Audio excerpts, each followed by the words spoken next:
हमारी इस पीढ़ी के दिमाग में क्या चल रहा है, उनके कैरियर को लेकर के, उनके वातावरण जो वर्तमान चल रहा है, सोशल मीडिया का जमाना है, विश्व बिरादरी के सामने क्या घटनाएं घटित हो रही है, आखिर भविष्य क्या है युवाओं का, तमाम विषयों पर चर्चा आज कर रहे हैं हिंदी दिवस के अवसर पर। सबसे पहले तो आपका बहुत बहुत स्वागत है और अपना सवाल आप पूछ सकते हैं। सर, मेरा नाम हर्षिता है। सर, मैं आपसे ये क्वेश्चन करना चाहती हूँ कि आपने मीडिया का अपना सफ़र कहाँ से स्टार्ट किया, वह कैसे स्टार्ट किया? हर्षिता का प्रश्न का उत्तर मैं दे रहा हूँ। हालांकि मीडिया की शुरुआत जब आदमी लिखना सीख लेता है, पढ़ना लिख सकता है, ब्लॉग लिख सकता है, क्लासों में पढ़ा सकता है, अपने संपादकीय लिख सकता है, लोगों के सामने खड़े होकर के मंच पर अपनी जानकारी साझा कर सकता है। मीडिया का मतलब है एक आपका माध्यम है। इस माध्यम से आप अपनी भावनाओं को, अपनी बातों को लोगों तक पहुंचाने का प्रयास करते हैं। उनके माध्यम अलग अलग हो सकते हैं। पहले प्रिंट मीडिया यानी अखबार के माध्यम से सारी जानकारी हमारे सामने आती थी। धीरे धीरे टीवी का युग आया तो लोग घंटों टीवी के आगे बैठ करके देखते थे। सिनेमा का युग आया और उसके बाद में धीरे धीरे डिजिटल युग आया। वर्तमान में जो है सोशल मीडिया का युग है और हर व्यक्ति अपने नाम का अकाउंट बना करके अपनी जानकारियां, अपनी हॉबी है वो दिखा सकता है। इस पर स्किल है, हुनर है, आपकी कोई प्रतिभा है, उसको आप उस पर दिखा सकते हैं। अब सवाल मेरे से संबंधित था तो मैं आपको बताना चाह रहा हूं कि मैं कॉलेज में छात्र नेता भी रहा। मैं ये सारे बच्चे विज्ञान के हैं। मैं 99 का बीएड बीएससी हूँ, यानी मैंने बायोलॉजी के अंदर 12वीं की, उसके बाद बीएससी की बायोलॉजी के अंदर और 99 के अंदर मैंने बीएड की। तो मूल रूप से मैं साइंस का विद्यार्थी, फिर शिक्षा से जुड़ गया। किसान केसरी नाम से मैंने संस्था का संचालन किया। कोरोना में जब हाहाकार था, कोई बात किसी की पहुंचा नहीं रहा था, ऐसी स्थिति के अंदर जहां अखबार लोगों ने पढ़ना बंद कर दिया, एकमात्र सारा सोशल मीडिया था, तो मैंने भी देखा कि क्यों नहीं मैं मेरी बात तो पहुंचाऊं आम लोगों की, आपकी आवाज को भी मैं सोशल मीडिया के माध्यम से लोगों तक पहुंचाऊं। आज तेजल मीडिया हमारा प्लेटफॉर्म है जिसके माध्यम से हर्षिता की बात भी आम लोगों तक जा रही है। और जो जीवन में मैंने सीखा, जो मैंने पढ़ाई की, जो मैंने धक्के खाए, जो ठोकरें खाई, जो सीखा, वो अनुभव मेरे अब मीडिया में काम आ रहा है।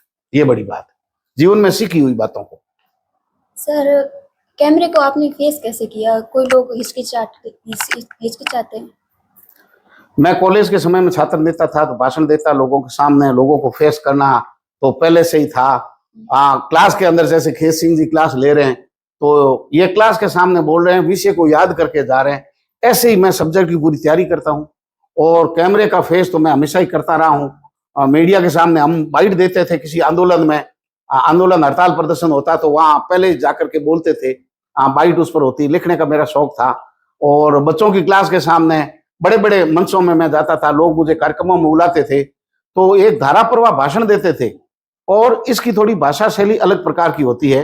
हालांकि संकोच और हिचकिचाहट ये तो मेरे डिक्शनरी में नहीं था, लेकिन मीडिया जैसी भाषा, उन शब्दावली का चयन करना थोड़ा मुश्किल काम था और धीरे धीरे सीख गया। और अभी तो 1.5 साल का सफर है। अपना नाम बताइए। वनिता गोदराय। मैं आपसे ये क्वेश्चन पूछ रही हूँ कि एक शिक्षक है ना, स्टूडेंट के लाइफ में कितनी इम्पोर्टेंट है? शिक्षा को लेकर बच्चे के जीवन में कितना इम्पोर्टेंट है और क्या क्या करना चाहिए? शिक्षा के लिए बहुत बहुत कुछ है। लोग कहते हैं शिक्षा ही शेरनी का दूध है, जो नहीं पीता उसको थोड़ी पता है। आज आप देखिए कि एक अनपढ़ आदमी बहुत कुछ जानता है लेकिन वो अभिव्यक्ति नहीं कर सकता, वो लिख नहीं सकता, उतना बोलने का उनको हुनर नहीं है। आप अगर कहें तो आपको जो भाषा हमें पढ़नी नहीं आ रही है उसमें आज भी हम अनपढ़ है। आपको कोई उर्दू ला के दे दे, उर्दू आपको पढ़नी नहीं आ रही है, आपके पास कोई जर्मन भाषा ला करके देते, हम उस भाषा के अंदर अनपढ़ है। हम हिंदी में पढ़े लिखे हैं अथवा हम अंग्रेजी का वाचन कर सकते हैं, उसको समझ सकते हैं। जीवन के अंदर यही भाषा है कि माँ की कोई भाषा नहीं होती है लेकिन फिर भी बच्चा उस भाषा को समझ लेता है। आपको जीवन में कैरियर बनाना है, अपने आप को साबित करना है, एकमात्र शिक्षा है, एकमात्र ये हथियार है। इसके माध्यम से आप लिख सकते हैं, अपनी भावनाओं को किताब के रूप में दे सकते हैं, आप अच्छे कैरियर गाइडेंस बन सकते हैं, आप क्लास में जाकर के पढ़ सकते हैं, आप इसके माध्यम से कैरियर निर्माण कर सकते हैं। आज आप देखो हर पेरेंट्स बच्चों को पढ़ाना चाहता है, हर बच्चा बच्ची स्कूल जा रहा है। एक जमाना था कि बालिकाओं को स्कूल नहीं भेजते थे, लेकिन आज इस क्लास का भी अगर वातावरण देखें तो मुझे 1-2 संख्या बालिकाओं की ज्यादा ही नजर आ रही है। मतलब ये क्रांतिकारी परिवर्तन है और ये शिक्षा के कारण सोच में परिवर्तन आया लोगों के, ये मूल कारण है शिक्षा। और आपका कोई सवाल? मतलब शिक्षा बहुत इम्पोर्टेंट है। बहुत जरूरी है, हर बच्चे का अधिकार है। अब तो राइट टू एजुकेशन है, बच्चे को जन्म सिद्ध अधिकार है। जैसे भारत में हमारे को अधिकार प्राप्त हो गए, भारत में जन्म लेते ही नागरिकता मिली, ऐसे ऐसे बच्चे के जन्म से ही भारत सरकार ने राइट टू एजुकेशन कानून बनाया है, जिसमें हर बच्चे को शिक्षा से आप जोड़ेंगे, वंचित नहीं कर सकते। न्यूनतम शिक्षा जो है मिडिल यानी एलिमेंट्री 8वीं तक की शिक्षा बालक बालिकाओं को बिना भेदभाव आप देंगे, और ये बहुत जरूरी है। अगर आपने शिक्षा ग्रहण नहीं की तो आपके हाव भाव, आपकी विचारण शक्ति, स्मरण शक्ति, आप इस किताब में क्या लिखा है आप कैसे पढ़ सकते हैं? आप सोशल मीडिया के जमाने में मोबाइल का भी आप उपयोग नहीं कर सकते, आप बैंक में ऑनलाइन ट्रांजैक्शन नहीं कर सकते। आज पूरी दुनिया ग्लोबल विलेज है, पूरी दुनिया हमारी मुट्ठी में आ गई है, इस मोबाइल के आ गई है, दुनिया पॉकेट में आ गई है, पूरी जेब में है। और उस दुनिया का आप अच्छे से उपयोग कैसे करेंगे? जब आप पढ़े लिखे हैं तो आप हिंदी के बाद अंग्रेजी सीख लेंगे, अंग्रेजी के बाद में आप गुजराती सीख लेंगे, पंजाबी सीख लेंगे, संबंधित नजदीकी भाषाएं हैं, नेपाली जो मिली जुली है उनको भी आप पढ़ सकते हैं। देश दुनिया में आप जाएंगे तो उनका आजकल ऐसे ऐप आ गए कि उनका वर्जन आप कर लोगे। आपको हिंदी नहीं आ रही है तो आप देश दुनिया के अंदर लगेगा कि आप बहुत पिछड़े हो, बहुत पीछे हो। ये बहुत जरूरी है शिक्षा। और शिक्षा से कैरियर क्या, उनके हाव भाव भी बदल जाते हैं, जीवन शैली पूरी बदल जाती है एजुकेशन के बाद। आपका रहन सहन, लोगों से मेल मुलाकात, लोगों से व्यवहार, आप पूरा बदल जाओगे एजुकेशन के बाद। और जितना बड़ा अधिकारी है, आप देखते हैं कि कलेक्टर बहुत अच्छे आदमी है, कलेक्टर में इतनी अकल थी तब तो वो आईएएस ऑफिसर बना, तो उनकी पर्सनालिटी भी वैसी है, उनके विचार भी वैसे हैं। आपके धीरे धीरे जो छोटी मोटी बातें हैं इनसे आपका दिमाग जो विकसित होकर ऊपर चला जाएगा, फिर आप बच्चों वाली बातें नहीं करेंगे। बड़ी है आपकी सोच जो है विश्व बंधुत्व की बड़ी होगी, आपको ऐसा लगेगा दुनिया सब अच्छी अच्छी है। और कम पढ़ा लिखा आदमी है उसको लगेगा कि दुनिया में सब नेगेटिव है। तो एजुकेशन मतलब अध कचरा ज्ञान नहीं, एजुकेशन आप पूरी प्राप्त करें। मेरा नाम मानसी है। सर मेरा आपसे सवाल है कि आज की दुनिया में लोग मतलबी क्यों हैं? मतलबी, वो कहते हैं सर्वे ही स्वार्थ समीयते, ये संस्कृत का वाक्य है। हर आदमी स्वार्थी है, लेकिन स्वार्थ एक सीमा तक स्वार्थ है। ये हमने धीरे धीरे दुनिया से सीखा। एक जमाना था, लेकिन ऐसा नहीं है कि सारे स्वार्थ है। माँ बाप को आपसे कोई स्वार्थ नहीं है। माँ किस तरीके से आपका लालन पालन करती है, कितने दर्द सहन करती है, प्रसव पीड़ा, कितनी तकलीफें उनकी जब आप गर्भ में हो, उनके बाद में आपका जन्म होता है। धीरे धीरे हमारे को ऐसे लगने लग जाता है जैसे आपके विचार, ये 3 लोग आप बोल गए, क्लास के अंदर 13 लोग बैठे हैं, हम सारे 17-18 लोग बैठे हैं। आपको और मेरे को ऐसा लग रहा है, मुझे ऐसा लग रहा है कि आप स्वार्थी नहीं है, आप बहुत अच्छे हैं। आपको ऐसा लग रहा है कि तेजल मीडिया का कोई स्वार्थ है। इसका कारण क्या? आप अलग वातावरण में पले बढ़े, मैं अलग वातावरण में। आप जेन जी वाली पीढ़ी के अंदर यानी इंटरनेट वाली पीढ़ी के अंदर ही आपका जन्म हुआ। आपने केवल मीडिया को देखा, दुनिया से अलग आप देखा। आपने नानी दादी पूरे परिवार के साथ सामूहिक श्रम करते अगर आपने देखा है, सामूहिक प्रयास, मतलब लगता तो ऐसा है अर्थशास्त्र की भाषा में कि छुपी हुई बेरोजगारी है गांव के अंदर, लेकिन सामूहिक प्रयास है। कोई भेड़ बकरियां चरा रहा, कोई गाय चरा रहा, कोई खेत में काम कर रहा, पापा कहीं काम कर रहे हैं, दादा गांव की पंचायती कर रहे हैं, मम्मी घरेलू कामों में लगी हुई है, बड़ी बहन हमारे ध्यान रख रही है, छोटा भाई स्कूल जा रहा है। ये पूरा सामूहिक प्रयास है और उसमें कोई स्वार्थ नहीं है। ये निस्वार्थ वाले रिश्ते हैं। लेकिन आप इनसे बढ़ करके हट करके दूसरी जगह जाओगे जहां आपको लगेगा कि ये पूरी दुनिया हमारे साथ हो जाए, दुनिया हमारे विचारों से सहमत हो जाए, वहां आपको ये लगता कि ये दुनिया स्वार्थी है। उसका ये कारण है कि हम परिवारों से दूर हो गए, संयुक्त परिवार हमारे टूट गए, हमने अच्छा साहित्य पढ़ा नहीं, अच्छे लोगों की संगत में हम बैठे नहीं, हम मोबाइल की दुनिया के अंदर खो गए जहां केवल कोटेशन पढ़ते हैं, जिसका हम स्टेटस लगाते हैं, जिसकी उम्र 24 घंटे खत्म हो जाता है। हमारे रिश्ते केवल इस पर है, पत्थर पर है, आईने के अंदर है। हमने रिश्तों को लंबा नहीं जिया, रिश्तों को भावना से साथ नहीं जोड़ा, रिश्तों को खून के रिश्तों में नहीं जोड़ा, रिश्तों को गांव गली परिवार देश के साथ नहीं जोड़ा, मिट्टी के साथ नहीं जोड़ा। अगर मिट्टी में जन्मने वाला यानी गांव में, मैं आपको बताऊं कि एक गांव में बुजुर्ग आदमी अपनी बेटी को लाने जाता कहीं और उस गांव की जाति की अलग अलग जाति वर्ग धर्म की सीमाएं भी नहीं, और सबकी बेटियां कहीं न कहीं ब्याही हुई होती थी। तो वो सब पूरा गांव कहता था आप जाना, हमारी बेटी को भी लेके आना। यानी वो भाई के रूप में, चाचा के रूप में, ताऊ के रूप में पूरे गांव का भाई है, और वो पूरे गांव की बेटियों को लेके आता और सबको बहन मानता। स्वार्थ बढ़ने लगा है तो थोड़ा थोड़ा सब तरीके से बढ़ने लग गया, रिश्तों में दरारें आने लगी, सोशल मीडिया का खराब जमाना आ गया, हमारे सामने ऐसी ऐसी चीजें परोसी गई जो हकीकत में वैसी नहीं है। दुनिया खराब लग रही है। गुरु शिष्य का रिश्ता बहुत पवित्र है, अच्छा है। कैसी भी माँ है अपनी औलाद को मारती है, तो आप बता दो। अगर देश दुनिया के अंदर एक घटना हो गई, एक आदमी पागल होने से पूरा समाज का तना बना नहीं टूटा। काबुल में क्या गधे नहीं होते? हमारे गांव में 2 पागल मिलेंगे। पागल ढूंढने के लिए आपको टॉर्च लेके अरस्तू के सत्य की तरह खोज करने नहीं जाना। पागल आपको परिवार में एक मिल जाएगा, एक गांव में मिल जाएगा। इसका मतलब पूरी दुनिया खराब नहीं है, लेकिन स्वार्थ का प्रश्न के उत्तर आपको खुद को देना है। नाम क्या बताया? मानसी। मानसी अगर चाहती है कि दुनिया के स्वार्थ का मुझे जवाब देना है, और वो भी मुंह तोड़ जवाब देना है, तो आप अपने आप को मजबूत कर लीजिए, अपना कैरियर बना दीजिए, और आप खुद जिस दिन सक्षम हो जाओगे, उस दिन दुनिया का स्वार्थ आपसे जुड़ जाएगा। सारे आपके पीछे घूमेंगे, नमस्ते आप अधिकारी बन गए हो, सुबह सुबह आपके फूल मालाएं लेकर के पूरी भीड़ लग गई। ताने तब तक है जब तक आप असफल है, और सफलता फूलों के हार लेकर के आती है। दुनिया का स्वार्थ उस दिन आपसे जुड़ जाएगा। दुनिया को लगेगा कि जो स्वार्थी लोग हैं वो सबसे पहले आते हैं।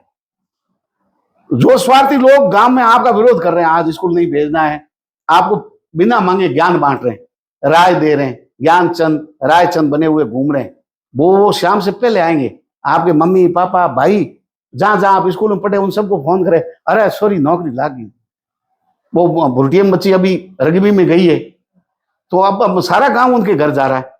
हम लोग भी कैमरा लेके पहुंच गए। अब सुशीला खोज के साथ हमारी सिंपैथी जुड़ गई, हमारी भावना जुड़ गई, या कोई हमें ये नहीं कहे कि ऐसी प्रतिभा की आपने खबर नहीं की, तो ये हमारा भी देखो स्वार्थ है। स्वार्थ की एक सीमा होनी चाहिए। स्वार्थ आपके दिमाग में घर नहीं करे, स्वार्थ के आप गुलाम नहीं हो जाए। और स्वार्थी यानी सेल्फिश लोगों को जवाब देने का एकमात्र तरीका है अपने आप को साबित कर दो। जिस दिन आपने अपने आप को साबित कर दिया, मानसी ने खुद को साबित कर दिया, फूल मालाएं लेकर के चवे रोड पर लोग आ रहे हैं पीछे, लो साहब मानसी जी का स्वागत कर रहे हैं। अगला सवाल। सर, मेरा नाम पलक जोशी है। सबसे पहले तो मैं आपका और आपकी टीम का धन्यवाद करना चाहूँगी कि आप आज यहाँ आए समय निकाल के और हमसे बात करने, हमारे मन के प्रश्न के जवाब देने के लिए आए। तो मैं आपसे ये प्रश्न पूछना चाहूँगी कि आजकल एक वर्ड यूज़ होता है जनरेशन गैप, ठीक है? अभी की पीढ़ी में और पहले वाली जो पीढ़ी थी उनमें एक जनरेशन गैप बोलते हैं कि जनरेशन गैप है, कि अभी की पीढ़ी पहले वाली पीढ़ी को समझ नहीं पाती या पहले की पीढ़ी अभी की पीढ़ी को समझ नहीं पा रही है। तो मेरा क्वेश्चन यही है कि ये जो आप जनरेशन गैप वर्ड यूज कर रहे हैं, इसके बारे में आपकी राय क्या है? आप क्या बोलना चाहेंगे इस पर? जनरेशन गैप का मतलब ही होता है आयु में फर्क है। हम अलग जमाने में पैदा हुए, जैसे मेरी 55 साल उम्र हो गई, आप सारे लोग 18, 15, 16 के नीचे वाले गैप वाले हैं, यानी मेरी बच्चों के उम्र से भी आप छोटे हैं। ये एक बड़ा गैप हो गया। मेरा बचपन कैसे गुजरा, आपका बचपन कैसे गुजर रहा है, या अभावों के अंदर हमारा जीवन, आपका सुविधाओं के अंदर जीवन जिया। विचार भी आपके, ये आपके विचार क्या है, एकदम क्रांतिकारी है, और ये आप चाहते हैं कि दुनिया में एकदम से परिवर्तन हो जाए। आपके विचार ऐसे हैं। हमारे ऐसा था कि दुनिया चल रही है, ठीक चल रही है, अपने को उनके साथ साथ अपने आप को अनुकूलन, अब जिस वातावरण के अंदर आप रहते हैं उस वातावरण में अपने आप को रहने योग्य बना लो, ये विज्ञान का वर्ड है। तो हमारी पीढ़ी ये करती थी कि दुनिया चल रही है, हम इनके साथ साथ अपने आप को एडजस्ट कर ले। आपकी उम्र के अंदर विचार क्या आ रहे हैं, एकदम ऐसे क्रांतिकारी विचार आ रहे हैं कि ये खड्डा पड़ा सड़क पर तो ये क्यों है, इसके जिम्मेदार कौन है, वीडियो बनाओ डालो, सीधा फोन करो उसको, ठीक है? या आप सवाल जवाब करते, हम सवाल जवाब नहीं करते थे, हमारे केवल जवाब ही होते थे हमारे हिस्से में, सवाल हमारे हिस्से में नहीं होता था। इतना हमारे पेरेंट्स से भी गैप होता था। जनरेशन गैप का मतलब है आप तो अगली पीढ़ी के हो, मतलब 2 पीढ़ी बाद के हो आप, हमारी पीढ़ी से अगली पीढ़ी से भी आप छोटे हैं। हमारी पीढ़ी में क्या होता था, ना तो अच्छे ढंग के कोई कपड़े थे, और किसी को अपन ये नहीं कह सकते कि माँ बाप ने कुछ नहीं किया, कुछ था ही नहीं। बिना चप्पल स्कूल जाना, स्कूल के अंदर कमरा नहीं, बबूल के नीचे बैठना, पानी सार्वजनिक नल में कहीं मिल जाता तो ही तो घर से जाओ, ठीक है। अच्छा बर्तन केतली नहीं, आप लेके पानी किस में जाओ। प्लास्टिक वाली बोतलें ही नहीं होती थी, बुड़की हुआ तो मिट्टी रो वो भरन पानी पीने ले जाओ। कपड़े अच्छे पहनने के लिए नहीं, खाने के लिए नहीं, साधन नहीं। अब आपको कहीं जाना, आप 2 घंटे के अंदर विदेश में घूम के आ जाओगे। कहीं जाना है, यहाँ से गोवा जाना है, 40 मिनट की फ्लाइट अहमदाबाद जोधपुर से जाओ, पहुंच गया। लेकिन अगर हमारे को किसी स्थान से दूसरे स्थान पर जाना था, हमारी बहन बेटी को ससुराल जाना था, वापस आना था, होली दीपावली को लाने जाना था, बुजुर्ग या कोई संदेश भी था, तो पता ही नहीं चलता किस रिश्तेदार की मौत हो गई है, किसको सर्पदंश हो गया है, किसके घर में आगजनी हो गई है, कौन बीमार पड़ गया है, इस चीजों का पता ही नहीं होता था। तो एक तो दुख था कि घटना दुर्घटना का तुरंत पता चलना चाहिए था, जैसे आज चलता हाथों हाथ ही फोन मैसेज वीडियो कॉल, हाथों हाथ आपने दिखा दिया। वो खून से लत पता है, लोगों ने वीडियो बना के डाल दिया, आप तक आ गया। हॉस्पिटल नहीं ले जा रहे, आप वाली जनरेशन हॉस्पिटल नहीं ले जाएगी, उससे पहले वीडियो बनाएगी और डालेगी, और उसके बाद में कहेंगे कि देखो लाइक कमेंट कितने अपने मिल गए। हमारी पीढ़ी ये नहीं करती थी, वो ऐसे रोने लग जाता है ऐसे दर्द देख करके। धीरे धीरे क्या हुआ, निर्दयी जमाना आ गया, स्वार्थी जमाना आ गया, तो हमारी पीढ़ी में भी धीरे धीरे अब विचार हमारे आप से मिलने लग गए। हमारे को भी लगता है कि पूरी दुनिया को खपा दिया, पूरी जीवन को दुनिया के लिए हड़तालें करो, प्रदर्शन करो, कॉलेज में पढ़ाई की, ये की, पूरा 2 रुपए कमाए जाओ, कार्यक्रम में देख के आ जाओ, दान बांट के आ जाओ, आखिर में मिला क्या? आज खाली हाथ कैमरा लेके घूम रहे। तो अब हमारे को लगता है कि आप वाली पीढ़ी टेक्निकली है, आप वाली पीढ़ी हाथों हाथ हाजिर जवाबी है, आपकी पीढ़ी स्मार्टफोन के साथ पैदा नहीं हुई है, स्मार्ट भी है। तो आपके वर्क में, आपके रहन सहन में, आपके हाव भाव में, बोली में, तो रिश्ते भी आपके स्मार्ट होने चाहिए। अच्छे पेरेंटिंग आपके साथ की है, तो अच्छी पेरेंटिंग अगर पेरेंट्स ने की है तो आपका ध्यान भी अच्छा रखा है, अच्छी स्कूल में आपको एजुकेशन दी है, हर छोटी छोटी चीज को आपको कहने की जरूरत नहीं होती। अथवा आज की पीढ़ी क्या होती है, हाथों हाथ तुलना करके पेरेंट्स से मांग भी कर लेती। मेरे के सहेली के वो गाड़ी में आ रही है और मम्मी पापा आपने क्या किया। हालांकि पेरेंट्स की एक लिमिटेशन है, कितना वो कर सकते हैं, और अच्छा पेरेंट्स कर रहे हैं, माँ बाप अच्छा करते हैं, उनका कर्ज कभी चुकाया नहीं जा सकता। लेकिन मैं आपसे कैसे उम्मीद करूं, या आप मेरे से कैसे उम्मीद करें, पहली बार मिलते ही आपके और मेरे विचार मिल जाए। आज रिश्तों में खटास हो रही है, पहले ही दिन सास ससुर जेठ जेठानी देरानी घर के सारे ये चाहते हैं कि जितनी अकल हमारे अंदर है इतनी पहले ही दिन हमारी बहू में अकल आ जाए, पहले ही दिन उतनी अकल आ जाए। मैंने धक्के बहुत खाए, मेरे में आप में अकल में फर्क है कि नहीं? आप पढ़ने में बहुत होशियार है, आपका दिमाग है, आप डिसीजन मेकर है, हाथों हाथ क्विक डिसीजन लेंगे। हमने धीरे धीरे ये निर्णय की क्षमता हमारे अंदर आई, धक्के खाए सीखे। लेकिन हमारे पास अनुभव ज्यादा है, हर चीज का अनुभव, हर बात का जवाब हमारे पास, ठीक है ना? तो आप अनुभव के साथ सीखोगे। पहले ही दिन कोई बहू दूसरे के घर में जा रही, उसको पता नहीं है नमक कहाँ है, मिर्ची कहाँ है, चाय कहाँ बनानी, बर्तन कहाँ है, इस घर के रीति रिवाज क्या है, यानी ससुराल वाले घर के रीति रिवाज क्या है। हमारी बहनें ससुराल जाती, दूसरे की बहन हमारे घर में आती। आपको जाना है, आपको भाभी लानी है, लेकिन पहले ही दिन आप ये उम्मीद करते हो, या क्लास में जाते हो पहले ही दिन ये कि आपके मन के मुताबिक सर पढ़ाए, जबकि मन के मुताबिक नहीं, विषय के मुताबिक पढ़ा सकते। मैं मेरी बात मेरे तरीके से रखता हूं, मैंने जो कहा है ये सत्य हो ये जरूरी नहीं है, ये मेरे निजी विचार है, मेरे अनुभव की बातें हैं। आपने जो सवाल पूछा है ये आपका निजी विचार है, आपके दिमाग में ऐसी बात चल रही है कि भाई ये जनरेशन गैप क्यों, ये आपके मन का सवाल है। लेकिन उनमें हमारे में बहुत फर्क है, क्योंकि मैंने खेत में काम किया, आपने कभी खेत देखा ही नहीं होगा अगर यहाँ हो तो।